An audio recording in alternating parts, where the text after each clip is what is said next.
할렐루야. 네. 이렇게 예배 드릴 수 있다는 자체가 얼마나 행복한지. 지금은요, 교회에 얼마나 예배 인원수가 얼마나 모였느냐, 그거보다도 예배할 수 있는 이 자체가 너무나 감사하고, 또 유튜브를 통해서 예배하는 여러분들에게 동일한 축복이 임하기를 주의 이름으로 축원합니다. 서로 한번 보시면서 우리 하트 표시 서로 한번 날려주십니다. 오늘도 은혜 받고 행복하세요.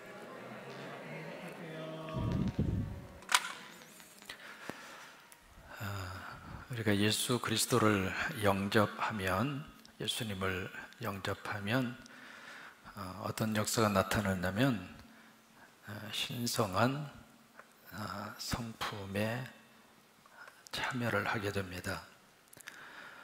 이 신성한 성품이라고 하는 것을 영어로 Divine Nature라고 하는 단어를 썼는데, 그 앞에 뭐가 붙어 있느냐면 정관사터가 붙어 있습니다. 그 이야기는 하나님의 성품이다, 그 뜻입니다. 어떻게 우리가 하나님의 성품에 참여할 수 있을까? 누구 때문에? 예수님 때문에. 여러분, 예수님 믿으면 예수님이 내 안에 계세요. 영접하기 전에는 예수님과 나의 관계가 그렇게 깊은 관계가 아니었는데, 예수님 딱 믿고 영접하는 순간 예수님이 내 안에 돌아 계세요. 그래서 마치 밭에다가 호박씨를 뿌리면 뭐가 나죠? 호박이 나죠. 고추씨를 심으면은요, 고추가 나고요. 어려운 문제 아닙니다. 예수님이 내 안에 뿌려지면 뭐가 나올까요? 예수님이 나오죠. 그 예수님을 구체적으로 여기서 설명하고 있는 것이 The Divine Nature라고 하는 말입니다. 거룩한 성품이라, 그 말이에요. 그러니까 내 안에 거룩한 성품이 있어서 성품이 나오는 것이 아니라 우리 안에는 거룩한 성품이 없습니다. 근데 내 안에 예수님이 들어오셔서 거룩한 씨가 내 안에 딱 떨어진 거예요. 떨어졌는데 그 거룩한 씨가 바로 하나님의 아들 예수 그리스도가 내 안에 오셔서 떨어져서, 그 씨앗이 떨어짐으로 인해서 그 다음부터 뭔가 이렇게 역사가 나타나고 자라나게 되는데, 그것이 바로 여기서 말씀하고 있는 거룩한 성품, 신성한 성품, The Divine Nature라고 하는 것이 내 안에서 막 그렇게 성장을 하게 되는데, 8가지의 요소잖아요. 처음 출발이 바로 뭘로 시작하죠? 믿음으로 시작합니다. 두 번째는요, 말씀 안 하셔도 제가 기억하고 다 쓸게요. 두 번째는 덕이고, 세 번째는요 지식이고요, 네 번째는요 절제, 그 다음에는요 인내, 그 다음에는요 경건, 그 다음에는요 형제 우애, 마지막은 사랑입니다. 근데 이게 갈수록 이렇게 더해지는 거예요. 참 예수님이 우리에게 주시는 축복이 바로 이 축복입니다. 시간이 갈수록 더해지시기를 바랍니다. 믿음도 더해지고요, 은혜도 더해지고요, 성령도 더해지고요. 이게 하나님이 주시는 복은 덧셈의 복입니다. 그래서 성령 받으면, 성령이면 우리를 좋은 쪽으로 몰고 가세요. 근데 마귀와 사탄은 이것을 자꾸 뺄셈으로 바꿔요. 자꾸 빼먹어요. 그게 마귀와 사탄의 역사인데, 성령의 역사는 우리 안에 오셔서 자꾸 더해 주세요. 더해 주시는데, 처음 시작이 바로 믿음이잖아요. 그래서 이 믿음이 모든 거룩한 성품의 시작입니다. 그러니까 그만큼 믿음이 중요하다, 그 말이거든요. 근데 중요한데, 믿음이 중요하니까 믿음만 있으면 되는가? 그건 아닙니다. 믿음 위에다 그 다음에 덕을 더하고 지식을 더하고, 그런 쪽으로 쭉 이렇게 더해져서 어디까지 가서 완성이 되느냐면 사랑으로 완성이 됩니다. 그래서 우리 믿음 생활의 모든 것은 시작은 믿음이고 마지막 결론의 완성은 사랑입니다. 그래서 사랑하는 공동체가 최고로 축복된 공동체입니다. 다른 것이 좀 부족하다 하더라도 서로 사랑하고, 그냥 만나면 형제 안에서 사랑하고. 왜? 우리가요 전부 다 천국 가서 또 만날 사람이에요. 서로 한번 인사하십니다. 천국 가서 또 만나요. 여기서 보기 싫은 사람을 거기 가서 만나면 서로 어색하잖아요. 주님 앞에서 삐칠 수도 없고요. 그러니까 이 땅에 있으면서 천국 생활 연습을 해야 됩니다. 근데 어떻게 연습하는가? 여기서 사랑을 이루어 가는 거예요. 밖에가 아무리 시끄럽고 요란스러워도 여기에 사랑의 면역 체제가 딱 갖추어져 있으면은요, 그 어떤 바이러스도 침투할 수 없어요. 우리 성광교회는 그런 교회가 되시기를 바라고, 그 사랑을 가정으로 다 흘러 들어가서 가정의 식구들이 그렇게 사랑으로 얽혀지고 형제간에 얽혀지고, 그 사랑을 우리 자녀들이 다 옆에서 보면서 인생의 행복을 거기서 누리고 그렇게 살게 되기를 바라고요. 그래서 이 믿음 생활의 마지막 완성은 바로 사랑입니다. 요한일서에 보시면은 하나님은 사랑이시라. 그래서 이 8가지 요소가 바로 거룩한 성품, 더 디바인 네이처, 신성한 성품, 다시 말해 우리 안에 예수님의 씨가 내 안에 뿌려져서 자라게 되는 8가지의 열매입니다. 근데 이 내용을 오늘 말씀에 가서 보시면 2가지로 설명을 하고 있습니다. 첫째는 이 8가지 요소가 있을 때하고, 영어로 표현 한번 해볼까요? Yes. 이 8가지 요소가 내 안에 있을 때하고, 두 번째, 이 8가지의 거룩한 성품이 내 속에 없을 때, 그 2가지의 내용으로 그렇게 말씀을 하고 있습니다. 오늘 8절에 보시면은요, 이런 것들이라고 하는 것은 위에서 열거하고 있는 8가지 요소입니다. 이런 요소들이 바로 우리 안에서 어떻게 나타나냐면 너희에게 있어 흡족한즉, 그렇게 설명을 하고 있죠. 그 이야기는 뭐냐면 이 8가지 요소가 내 속에서 점점 커져가는 거예요. 믿음은 자꾸 커집니다. 믿음은 절대로 우리가 은혜 받고 성령님이 역사하시면 믿음은 자꾸 커집니다. 그러니까 시간이 갈수록 믿음이 자라게 되어져 있습니다. 아이들이 말이죠, 옆에서 부모님들이 돌보고 잘 이렇게 케어를 하면 아이들이 크잖아요. 그죠? 쑥쑥 크잖아요. 남의 자식은 금방 커요. 내 자식은 잘 안 커도. 시간이 가면서 이렇게 커지는 것처럼 영적으로도 우리가 믿음 안에서 하나님의 은혜를 받고 예배 참석하고 기도하고 찬양하고 성령 받고, 그러면서 우리가 영적으로 믿음이 자라게 되는 거예요. 근데 믿음만 커지는 것이 아니라 이 8가지 요소가 다 커진다, 그 말이에요. 그것을 흡족한즉이라고 하는 말로 표현을 한 겁니다. 그러니까 이 8가지 요소들이 내 안에서 점점 어제보다 오늘 더 커지고 사랑도 커지고 그러면서 자꾸 이렇게 커지는 거예요. 커지는데 여기 이제 8절의 말씀이 조건절입니다. 우리말 번역에는 그렇게 안 되어 있습니다만은 조건적인 그런 문장이거든요. 이렇게 한번 번역을 바꿔볼 수 있습니다. 이런 것이 너에게 있어 흡족하면 이라고 그렇게 바꿔볼 수 있죠. 그렇게 된다면 너희로 우리 주 예수 그리스도를 어떻게 알기에, 이 안다고 하는 말을 영어로 knowledge, 지식이라는 말입니다. 그러니까 예수 그리스도에 대한 지식이라고 하는 뜻이거든요. 왜 베드로 후서에서 지식이라고 하는 말이 굉장히 많이 강조를 하고 있습니다.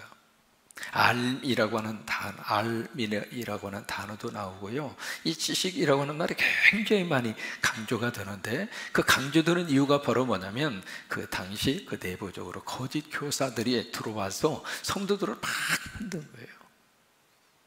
알아야 넘어가지 않습니다. 지식이 있어야 그들의 교회에 넘어가지 않습니다. 여러분, 그래서 이 말씀을 통해서 우리가 계속 하나님의 말씀을 들으면서 지식이 좋아지는 거예요. 그래서 이 그리스도, 예수 그리스도에 대한 지식이, 이제 지식이 너희 속에서 어떻게 드러나면 게으르지 않고 열매를 맺게 한다, 그 말이에요. 그러니까 이 8가지 요소들이 내 속에서 점점 커지잖아요. 점점 이것이 많으면 많을수록 어떤 역사가 나타나는가, 예수님에 대한 지식이 내 속에서 풍성해지면서 그 지식을 어떻게 우리가 얻게 되는가, 게으르지 않고 성실하게, 또 하나 열매로 나타난다, 그 말이에요. 사도행전에 보시면은 베레아 사람들이 나와요. 거기에 사도 바울 선교팀이 데살로니가에서 막 전도하다가 너무 거기서 핍박을 하니까 거기서 한 80km 떨어진 베레아, 지금의 그리스 북부 지역입니다. 그 뒤에는 올림푸스라고 하는 거대한 산이 있고요. 그 베레아 저 조만한 도시예요. 80km를 달려서 베레아 지역으로 간 거예요. 갔는데 그 지역에 가서 막 복음을 전하는데, 그 복음을 베레아 사람들은 어떻게 받았는가, 열심으로 그 복음을 받아서 그 다음에 그 말씀이 그러한가 상고하였다. 여러분, 그 상고했다고 하는 말은 묵상했다 그 말이 아니라 그 말씀을 가지고 삶으로 살았다 그 말이에요. 그게 베레아 사람들이에요.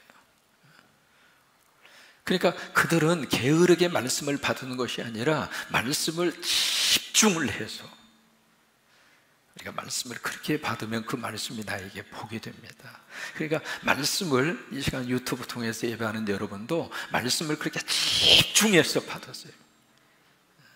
그냥 듣고 끝나지 마시고, 저 말씀 내 인생의 처음으로 마지막으로 내가 받는 말씀이다, 그 생각을 하고 그 말씀을 집중해서 그 말씀을 받으세요. 제가 강대상에 있을 때마다 제가 지금 강의 설교를 하잖아요.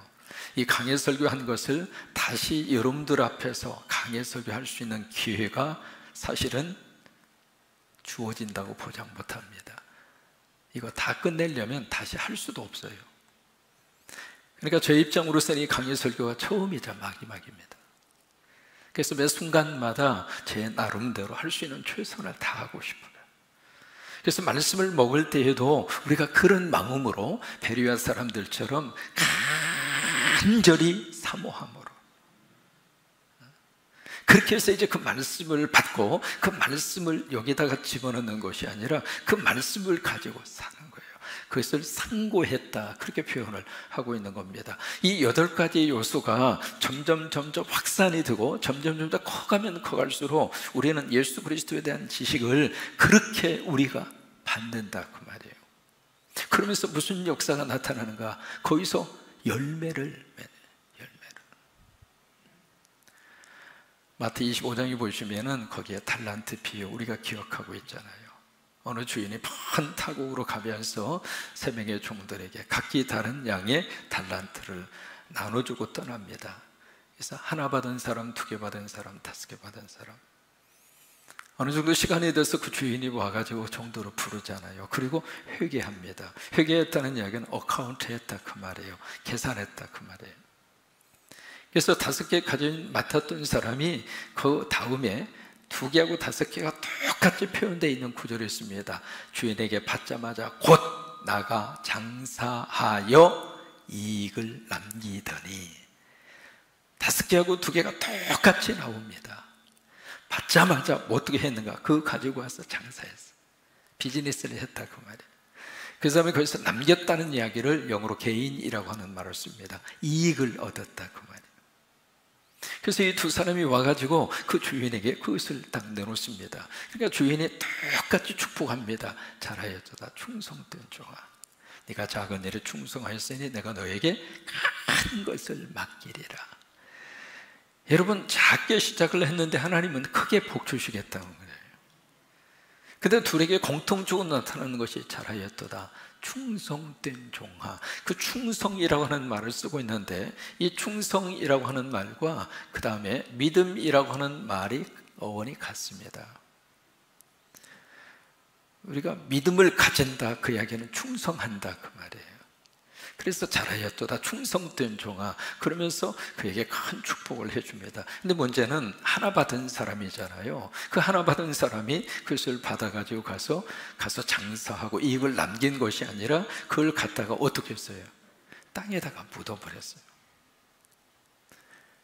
땅에 묻으면서 그 사람이 무슨 생각을 했냐면, 우리 주인은 인색한 사람이라.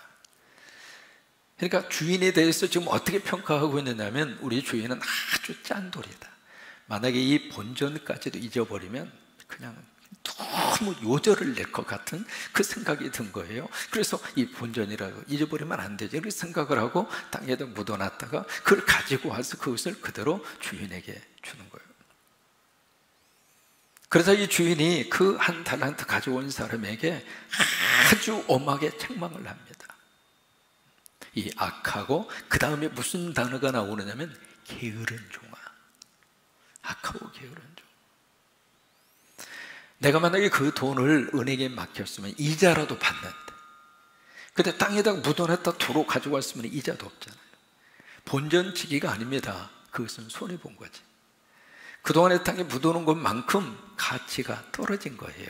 그 사람은 그대로 있다 생각했지만 그대로 있는 게 아닙니다. 가치가 그만큼 떨어진 거죠.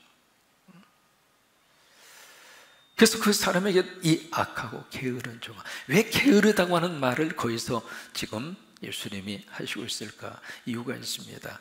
지금 거기서 원하는 것은 하나를 가지고 두 개를 남기고 세 개를 남기고 그것을 하나님께서 요구하는 게 아닙니다. 지금 그 종의 입장으로서는 그 하나를 가지고 성실하게 뭔가 해야 했어요. 결과는 누구에게 달려있는가? 하나님에게 달려있습니다. 그 결과까지도 이 한 달란트 받은 종은 생각한 거예요. 그것은 월권한 거예요. 결과는 누구 책임인가? 하나님 몫이에요. 한번 해보실까요? 결과는 내 몫이 아니다. 여러분, 기도는 누가 해요? 내가 하죠. 기도에 대한 응답은 누가 줘요? 그러면 응답은 누구 몫이에요? 하나님 몫이죠. 근데 응답까지도 내가 생각한다면 그것은 월권한 거죠. 그러니까 이 종의 입장으로서는 머리가 똑똑하다고 생각하고 했지만은 그것은 사실은 하나님의 마음을 전혀 모른 거예요. 그리고 그 하나 맡은 그 종이 열심으로 게으르지 않고 와서 성실하게 만약에 그것을 했으면 하나님이 그것을 손해보도록 할까요? 하나님에 대한 믿음이 없는 거예요. 그래서 행동하지 않았던 거예요. 우리가 이 8가지의 이 신성한 거룩한 성품이 우리 안에 풍성하면 풍성해질수록 우리는 그리스도라는 지식에서 게으르지 않습니다. 그리고 이 지식이 우리 삶 속에 뭘로 나타나는가? 열매로 나타납니다. 그리고 두 번째로 이 8가지의 것이 없었을 때, 이 거룩한 성품이 내 안에서 없잖아요. 없을 때는 어떤 일이 벌어지게 되는가? 맹인이라 그랬습니다. 맹인이라. 그러니까 시각장애는, 그러니까 뭘 못 본다 그 말이에요. 못 보는데 여러분, 맹인들은요 멀리 있는 것을 촉각을 통해서 아니면 자기의 감을 통해서 멀리 있는 것은 확인할 수 없습니다. 가까이 있는 것은 참 기가 막히게 촉각을 통해서, 그리고 손과 이 조기를 통해서 기가 막히게 알아요. 제가 신학교 시절에 저기에 이제 한빛 맹아학교라고 수유리에 거기에 있습니다.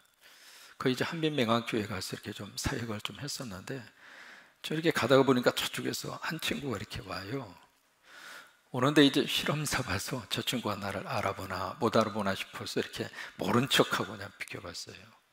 근데 싹 지나가니까 한 발자국 두 발자국 딱 갔는데 그 친구가 딱 돌아서서 전도사님 하고 부르는 거예요. 그때요 참 제가 신기하다고 느꼈어요. 가까이 있는 것은 기가 막히게 알아요. 눈뜬 사람 이상으로 기가 막히게 알아요. 근데 이게 멀리 있는 것은 시각장애인들에게 있어서는 안 보입니다. 그러니까 이 8가지의 거룩한 성품이 우리에게 없으면은요 그냥 현실에 배워서 사는 거예요. 그냥 오늘밖에는 없어요. 그냥 오늘 하루밖에는 없어요. 여러분, 그렇게 살다가 보면 어떤 일이 발생을 하는가? 미래가 없는 거예요. 근데 이 거룩한 성품이 내 안에 들어오면 우리들의 미래가 바로 어디로 연결이 되느냐면 오늘 12절에 보시면 하나님 나라입니다. 천국입니다. 천국으로 연결이 되는 거예요. 그러니까 오늘을 살지만 오늘로 끝나지 않습니다. 하나님 나라가 있고 그리고 영원한 천국이 있고 그쪽으로 연결이 되는데 이 8가지의 성품이 없으면 철저하게 오늘밖에 없는 거예요. 사람이 오늘만 붙잡고 살면은요 그 삶 속에 너무 미래에 대한 희망이 없습니다. 여기 주제가 바로 무엇을 노래해요? 크게 무엇을 노래해요? 희망. 이 희망이라고 하는 것은 오늘과 내일과 미래를 바라보면서 갖는 게 희망이잖아요. 근데 그게 없다 이 말이에요. 그러면서 그 다음에 여기 9절 말씀에 그 다음에 또 어떤 일이 발생하는가? 8가지 것이 없었을 때 그의 옛죄가 깨끗하게 된 것을 잊었느니라. 옛죄라고 하는 것은 과거의 죄거든요. 깨끗하게 되는 것이 바로 세례예요. 세례를 통해서 다 용서받았는데 그걸 잊어버리고 살아요. 그러면서 10절 말씀에 결론적으로 그렇게 말씀을 하고 있습니다. 그러므로 형제들아 더욱 어떻게 힘써. 여기 더욱 힘써라고 하는 이 단어가 3번 1장에 나옵니다. 5절에 보시면은 더욱 힘써. 그래서 한 번 나오고요. 그 다음에 10절에 보시면은 형제들아 더욱 힘써. 그 부분이 나오고 그 다음에 15절에 보시면은 한 번 더 나옵니다. 내가 힘써. 그러니까 성령님이 하시지만은 성령님이 모든 것을 다 100%다 해주시는 건 아니에요. 우리가 노력해야 돼요. 우리가 열심으로 거기다가 수고하고 땀을 흘려야 돼요. 만약에 설교자로서 설교 준비 기도하면 성령님이 다 가르쳐 주시니까 그냥 가만히 기도하고 하나님 설교 써주세요. 설교 생각나게 해주세요. 그리고 가만히 있으면은 성령이 뭐라고 그러는 줄 알아요? 네가 좀 희어. 내가 막 노력하고 내가 막 열심으로 할 때 성령님이 그 열심 위에 성령님이 역사하세요. 그러니까 나는 아무것도 안 하고 손 딱 놓고 믿습니다, 믿습니다 그러고 있으면은 그 믿음이 아니라 그 말이에요. 내 노력으로 모든 것을 완성시켜 가는 것이 아니라 노력을 통해서 하나님이 일하세요. 그래서 더욱 힘써야 됩니다. 힘쓰면 쓸수록 하나님께서 역사하셔서 힘쓴 것에 대한 결과를 하나님이 좋게 하세요. 그래서 더욱 힘써라고 하는 말을 3번이나 강조해서 말씀을 하고 있는 겁니다. 그래서 2가지예요. 뭘 힘을 쓸까? 첫째는 부르심이요. 부르심. 이 부르심을 가리켜서 우리가 영어로 calling이라 그래요. 소명이라 그 말이잖아요. 그 다음에 부르심과 그 다음에 2번째 뭐예요? 택하심. 택하심이 이제 election이라고 하는 말을 써요. election. 선택했다 그 말이죠. 그러니까 calling, 우리를 부르신 것, 그리고 하나님 우리를 선택하신 것. 이것을 어떻게 하느냐면 굳게 하라. 굳게 하라고 하는 말은 이 2가지 것이 흔들리지 않도록, 이 2가지 것이 확고하도록, 영어로 conform이라고 하는 말을 써요. 우리가 약속을 하잖아요. 그 약속을 하고 그 약속이 제대로 돼 있는지 확인하는 것을 conform한다 그래요. 이 2가지의 것이 어떤 일이 있어도 흔들리지 않도록, 이 2가지의 것을 꽉 붙잡을 수 있도록 더욱 힘을 써라. 여러분, 여기 우리 부르심이라고 하는 것은 어떤 목적을 위해서 특별한 사람을 하나님께서 부르시는 거, 그게 부르심이에요. 여러분 모두는 하나님이 다 부르셨어요. 하나님의 자녀로 부르시고 사역자로 부르시고 하나님의 종들로 부르셨어요. 그런데 이 택하신 문제, 이것은 구원의 마지막 단계입니다. 부르심은 받았지만 택함 받지 못한 경우가 있습니다. 그 대표적인 경우가 가룟 유다입니다. 가룟 유다는 12제자로 부르심 받았잖아요. 그런데 구원받지는 못했어요. 다시 말해 택함 받지는 못했어요. 안타까운 사실이죠. 그렇게 해서 여기 있는 말씀이 바로 그거예요. 여기에 더욱 힘써서 부르심과 택하심을 흔들리지 않도록 확고부동하게 그것을 다 가져라. 그랬을 때 너희가 이것을 행한 적 언제든지 어떻게 돼요? 실족하지 않으리라 그랬어요. 실족하지 않으리라. 여기 실족이라는 단어가 나오는데 이 실족이라는 단어가 헬라어로 재밌습니다. 스칸달리조라고 하는 말을 쓰거든요. 스칸달리조. 이 단어에서 영어 단어가 나온 것이 스캔들이에요. 스캔들. 실족이라는 말은 스캔들 난다 그 말이에요. 실족하지 않는다는 말은 스캔들에 내가 휩싸이지 않는다 그 말이에요. 여러분, 세례 요한의 사역이, 세례 요한은 2가지 면에 있어서 참 위대한 종입니다. 예수님 오시기 6개월 전에 와서 예수님의 길을 쫙 닦은 사람이죠. 2번째, 누구도 예수님이 메시아 그리스도라고 하는 것을 몰랐는데 가장 최초로 이분이 그리스도다, 메시아라고 하는 사실을 알고 고백한 사람이 세례 요한이에요. 근데 이분이 그 당시 헤롯이라고 하는 사람이 통치하고 있을 때 헤롯이 가만히 이렇게 보니까 자기의 동생의 부인 헤로디아죠. 그 동생 부인이니까 제수씨죠. 그 제수씨를 갖다가 자기 부인으로 삼는 거예요. 그래서 세례 요한이 왕이 어떻게 동생의 부인을 갖다가 그렇게 자기 와이프 삼을 수 있겠는데, 그래가지고 이 광야에 외치는 자의 세례 요한이 그냥 가서 당신 제대로 정치하라고, 어떻게 왕이 그럴 수 있느냐고 그래서 막 퍼부었잖아요. 그러니까 헤롯이 뚜껑 열린 거예요. 그래서 세례 요한을 잡아서 감옥에 집어넣습니다. 집어넣고 나서 그 다음에 무슨 일이 발생을 하느냐면, 세례 요한이 예수님이 막 사역한다고 하는 이야기를 듣고 자기 제자들을 보냅니다. 보내면서 묻는 말이 뭐라고 묻느냐면, 당신이 오실 그이이니까 당신이 정말 메시아입니까? 그 질문이에요. 아니, 그 전에 세례 요한이 예수님이 메시아라고 하는 것을 가장 먼저 말하는 사람이거든요. 가장 먼저 예수님을 메시아로 고백한 사람인데, 이 사람이 감옥에 들어가서 지금 그동안에 뭔가